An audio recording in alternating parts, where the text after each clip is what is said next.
Democrat elected officials are trying to turn this into a political game, and it is not. This is a national tragedy, and the administration is treating it as such. We know the National Weather Service provided early and consistent warnings. They gave out timely flash flood alerts. There were record-breaking lead times in the lead up to this catastrophe.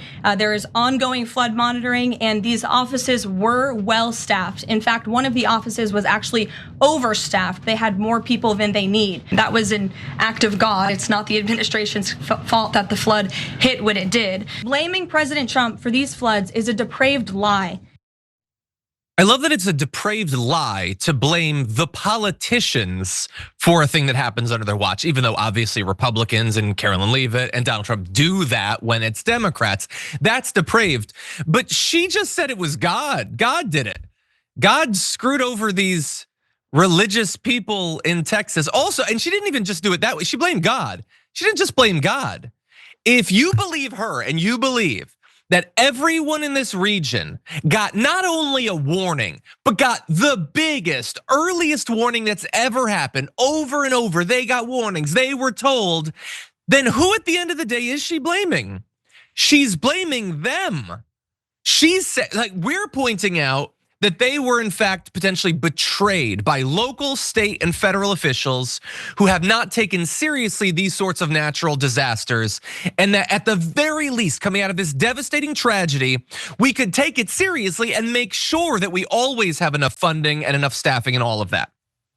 She's saying, no, everybody had all the information they needed, so guess they shouldn't have been there. Guess it was on them. Get all the way off of Donald Trump's back. It certainly wasn't his fault. Don't look at Greg Abbott. Don't look at the local or county officials or anything. It was either God or the kids who died that were responsible. And we're the depraved ones, I suppose. But anyway, this is a very serious situation. When we broadcast yesterday, 80 people had been reported dead. Now the number is over 100, still 27 campers, staff members. There are people still missing, and it's only gonna be a little bit longer before some of those missing are going to be moved over to the even more tragic column. And so that the death count is expected to go up. And look, there are plenty of people on the ground and in that area that are doing unimaginable things to try to save lives, to try to help out those who've lost everything, because death isn't the only negative outcome of this, it's the worst. But people have lost their homes, they've lost their businesses, they've lost their belongings, their vehicles, all of that. So there are people doing great work. They're busy doing that. Karoline Leavitt, her job is to frame things in a way that helps Trump. That is her actual job. That's what she's paid for. And so she sees criticism coming towards Trump, who has presided over, in his own telling, the biggest cutting of waste and fraud, all this bureaucracy and government. It's a big waste of money. Well, what do you know? Sometimes it's good to have that bureaucracy.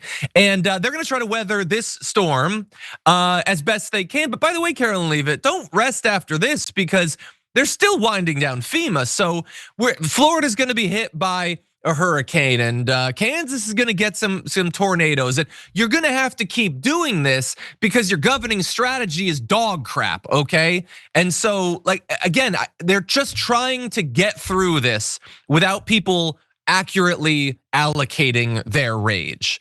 And so maybe coming out of this, the federal government doesn't seem to be willing to make any changes. In fact, they're saying that things are still overstaffed, so screw them. But Lieutenant Governor Dan Patrick of Texas says that they should have had flood warning sirens and that they should be in place by next summer. As we talked about yesterday, there had been proposals in past years to do this, but it would have cost $1 million, and so it was rated as being too expensive. In Texas, a place where the purpose of government has always been to help out industry, particularly the oil industry, not to safeguard people's lives, which is why they are so often devastated by floods and winter storms and heat waves and mass shootings. It's not a place that takes its obligation, its responsibility to its constituents seriously, unfortunately. So at least Lieutenant Governor Dan Patrick is posturing as if he's gonna take it seriously this time. Let's check in and find out if they actually get those set up for next year. Senator Ted Cruz said there would be a careful examination of what happened to prevent any future loss of life from flash flooding. Chuck Schumer is saying that we need to look into those cuts. So Ted Cruz is doing the vaguest thing ever. Maybe something could have been done we'll look into it. And we'll see. Again, get off my back. Don't be mad at me, man.